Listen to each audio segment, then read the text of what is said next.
Bismillah, hari ini kita akan belajar bersama-sama tanda bahwa orang itu taat kepada Allah. Bismillah, Assalamualaikum warahmatullahi wabarakatuh. Dikatakan dalam kitab Nasaihul Ibad, karangan Imam An-Nawawi Al-Bantani, bab yang kedua, maqalah ke-23. Wal maqalatu ats-tsalitsatu wal 'ishrun, dan adapun maqalah yang ke-23 qila, ya, bahwasanya dikatakan dalam kitab tersebut harakatut tha'ah dalilun ma'rifah kama anna harakatal jism dalilul hayah. Nasihat singkat ini tentu memberikan makna yang besar dan mendalam bagi kita. Apa itu? Di sini dikatakan bahwa harakatut ta'ah dalilul ma'rifatun. Orang yang tingkat ketaatannya tinggi kepada Allah merupakan tanda bahwa dia mengenal siapa Tuhannya, bahwa dia ma'rifatnya sangat tinggi. Orang yang banyak ibadah, orang yang dekat dengan Allah, melakukan ketaatan-ketaatan tanpa lelah, apapun yang Allah perintahkan dia kerjakan, maka itu adalah indikasi bahwa ilmu agamanya, ya, imannya sangat tinggi kepada Allah Subhanahu wa taala. Nah, kemudian antitesisnya, kebalikannya, kama anna harakatul jism dalilun hayah. Sebagaimana bergeraknya jasad kita itu menunjukkan bahwa kita masih hidup. Jadi kalau manusia masih hidup itu pasti bergerak. Ada pergerakan walaupun sedikit, ya. Yes, walaupun sedikit itu tanda manusia itu hidup, bergerak. Apa itu? Apa aja. Pokoknya kalau manusia itu masih hidup, maka dia pasti ada geraknya, ada aktivitasnya.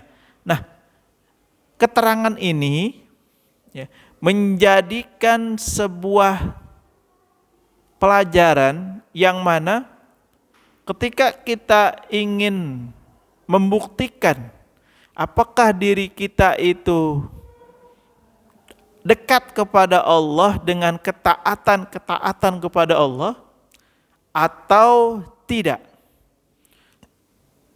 Kalau kita tidak melakukan ketaatan kepada Allah, maka itu menunjukkan bahwa tingkat ma'rifat kita, tingkat kedekatan kita, tingkat mengenal Allah, mengenal Tuhan kita itu sangat rendah. Ya, oleh karena itu penting bagi kita mencari ilmu yang berkaitan tentang Allah. Dalam hal ini ilmu yang berkaitan tentang Allah ada disebut dengan ilmu tauhid. Orang yang ilmu tauhidnya mendalam, maka otomatis dia akan bisa menikmati ibadahnya. Orang yang tauhidnya bagus, tauhidnya baik, tauhidnya benar, maka dia akan mampu mencerminkan akhlakul karimah dari ibadah-ibadah yang dia lakukan. Nah, ada ulama yang mengatakan bahwa kalau ingin melihat ibadah kita diterima atau tidak, maka lihat akhlak kita. Lihat ucapan dan perbuatan kita.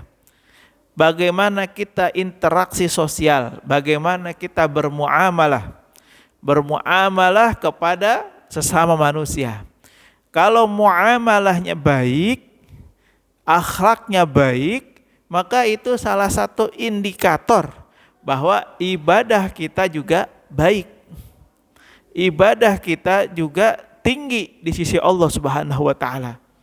Makanya bagi mereka yang rajin puasa, rajin baca Quran, rajin sholat tahajud, tapi lisannya masih ngomongin orang, lisannya masih ngegibah orang, masih suka menyakiti orang, masih suka menggosip orang, berkata yang kasar, perilakunya tidak mencerminkan perilaku orang yang soleh, orang yang baik, udah.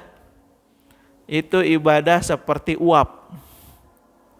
Menguap,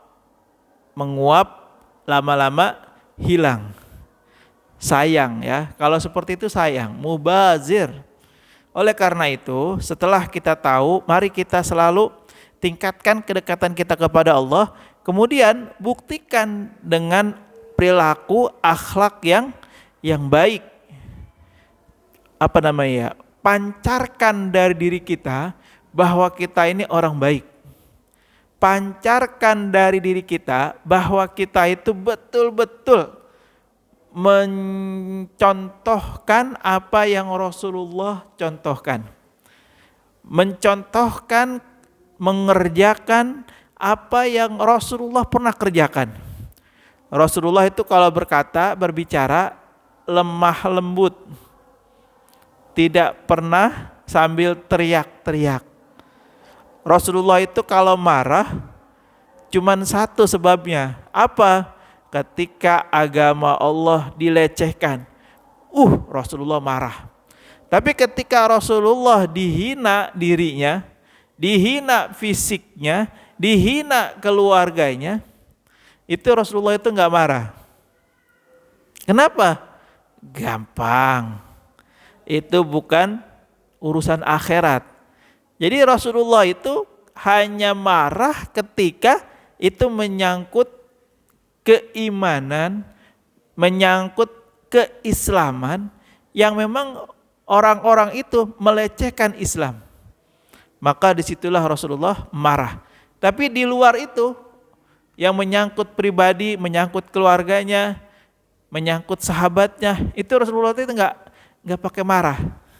Inilah akhlak yang harus kita kita tularkan, kita pancarkan dari diri kita semuanya. Ya, sebagai pribadi-pribadi yang mengaku umat Rasulullah, maka sudah sepatutnya kita juga mengikuti apa yang Rasulullah sudah contohkan kepada kita semua. Terima kasih, mudah-mudahan bermanfaat. Allahu a'lam bishawab. Hadanallah wa iyyakum ajmain. Assalamualaikum warahmatullahi wabarakatuh.